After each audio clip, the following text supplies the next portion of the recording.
G-Eazy! What's good? Talk to me. Hey, listen, pleasure. Listen, thank you so much, man. I always feel honored because, radio is like the dinosaur of ways to get the word out now in comparison to social media. So when Nah, I get a huge star like you that wants to do radio, I'm like, yes. nah, man. Nah, I appreciate the support. I appreciate the love, man, from the bottom of my heart, man. And it's, I don't see it that way. I see it as, what I'm saying? It takes a village. Many hands make light work. You know what I'm saying? And I never take it lightly, man. I just appreciate, the love and support. So, I'm here to give it That's right what's back. up. That's what's up. Listen, let me get right to it. Jeezy, you are an established artist. You have an amazing story. Um, and I'm just continuing to watch you just rise in the ranks of what you do. So I just want to take it back to the beginning. How did the music find you? The music found me, is one of those things in the universe, man. The energy just kind of like coalesces in it, you know what I mean? It just comes into my spirit. I don't know, man. I mean, I started rapping when I was about 13 or 14. I had been in love with music just, as a kid and culturally, but I started making beats and then I started rapping pretty much around the same time. And, something clicked, like I could put these together and I could save up and get a mic from Guitar Center, you know what I'm saying, and record a song, and then I could put it out, and then you know what I mean, that could actually be a thing, and that crazy idea was something I just fell in love with, and fast forward all these years, and probably about 2,000 songs later, here we are. When was it, or when was it that you knew you had something? Was it somebody that kind of discovered you and was like, "Yo"? Aside from you doing the work on your own, was there you, somebody that said, "Yo, you got something, man"? you're talking to the guy who discovered me. Beautiful.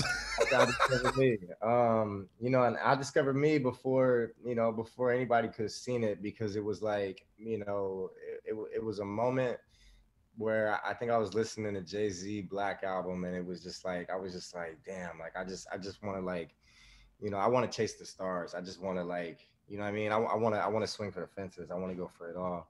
And, it really just one foot in front of the other, and just applying the work, and just like day in and day out, and just doing it for the right reasons. I mean, if you do something because you love it, you're going to do it a lot, and if you do something a lot, you're going to get better at it. And then if you know what I mean, it's just like, it's just about like staying in love with what you do and just putting the work in.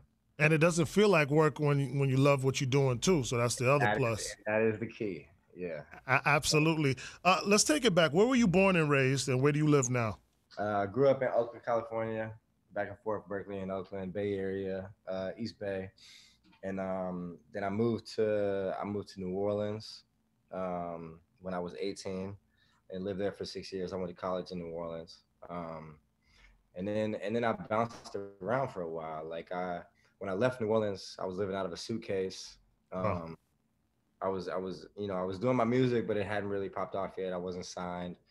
I had started touring, so I was kind of jumping from tour to tour and just trying to, like, just trying to make it work and trying to get by. that's what's up. Yeah, yeah, yeah. How'd you get the name G Easy? Well, my name is Gerald. When I was a kid, I went by GE, which is my initials, and GE just kind of became G Easy. Yeah. I like it. And I know you said you listened to the Black album, Hmm. but who were some other influences? Like, who were you vibing with heavy Yeah. that really helped to motivate you to take the music seriously?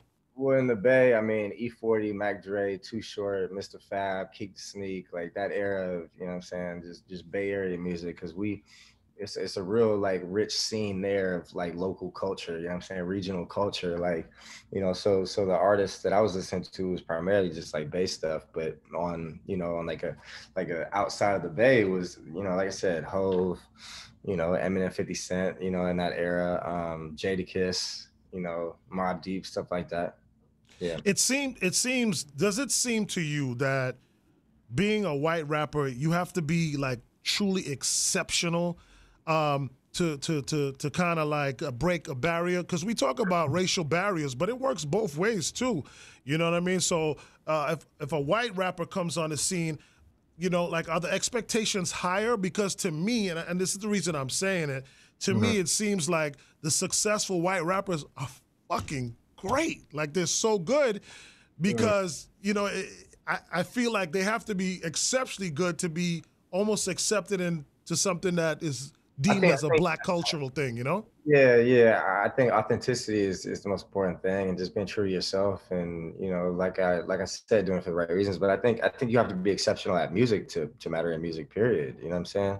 Like But music is, specifically with rap, Jeezy, specifically with yeah, rap, I think, yeah, you but know, like I mean, like music is a sacred thing, and then rap is rap is culture. Hip hop is culture, yes. and you have to matter to it, and you can't talk to a culture you don't belong to.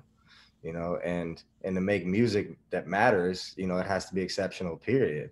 Otherwise it's just noise. And especially in today's world where it's enough noise out there.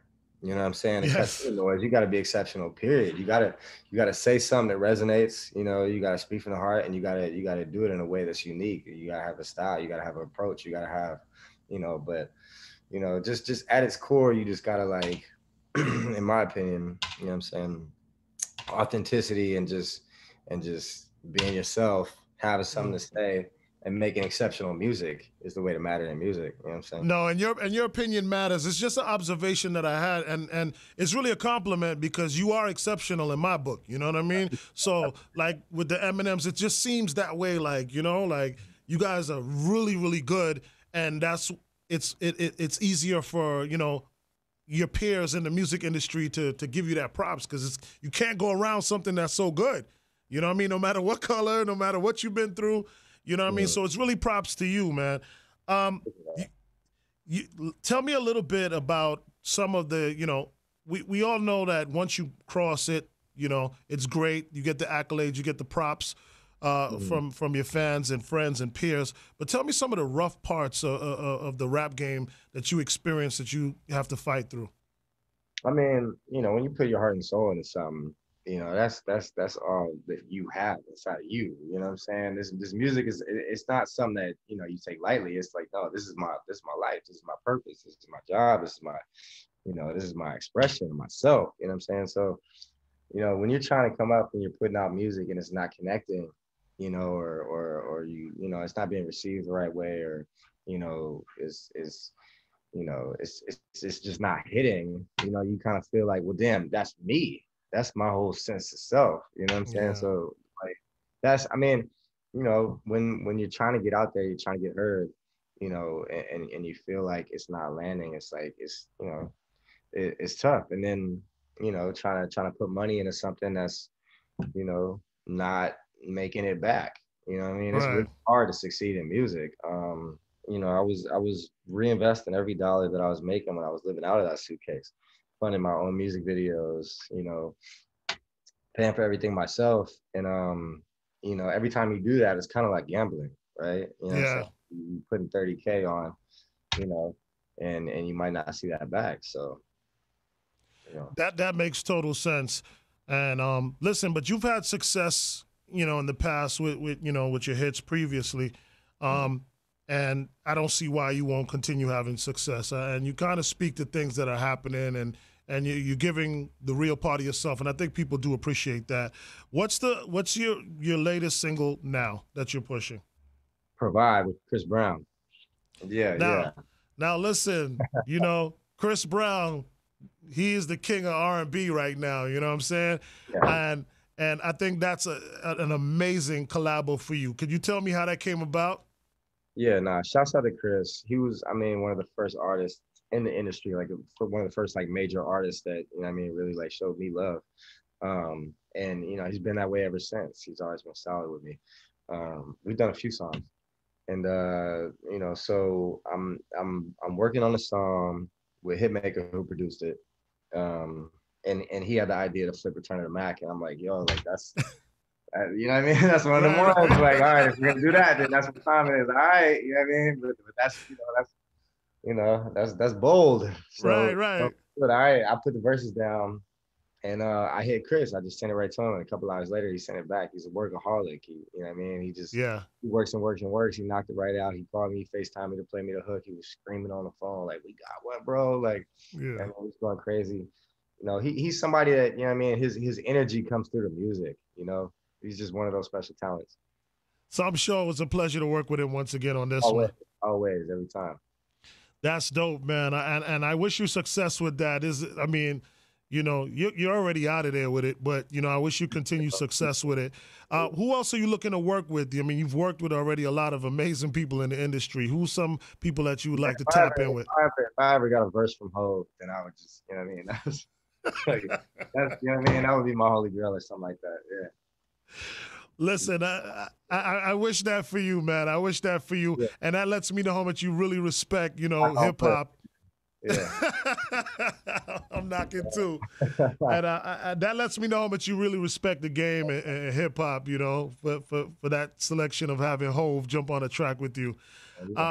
G-Eazy, listen, man, I truly wish you continued success, and I know that the song with you and Breezy, man, that's gonna take off crazy. Ain't no question about it. We playing it here on the radio station. My PD DJ 33 and a third, man. You Yeah. know, he. If I'm talking to you, you know he's making sure that he's gonna take good care of you, man. So you ain't got to worry about your song here in Miami, man. But listen, is there anything that you want to share with my audience here in Miami? Man, just sending love out to Miami. That's one of my favorite places that I miss the most. Shouts out to 11. I miss 11. I want to get back to 11. Man, I done had some good times in there, man. Nah, man, I just miss the whole city, man. Just sending love. Absolutely, man. And we miss you too, and we can't wait till things open back up. Hopefully this fall we can get back to a level of normalcy, especially with seeing our favorite artists like you, G-Eazy. Yes, hell yeah. All right. Well, take care of yourself. Thank you so much, and continued success, my brother. Thank you so much for this opportunity. All right. We in the mix right now, so I'm gonna talk to DJ Bulletproof and get your joint on right now. All right, appreciate you, bro. All right. All right, bless.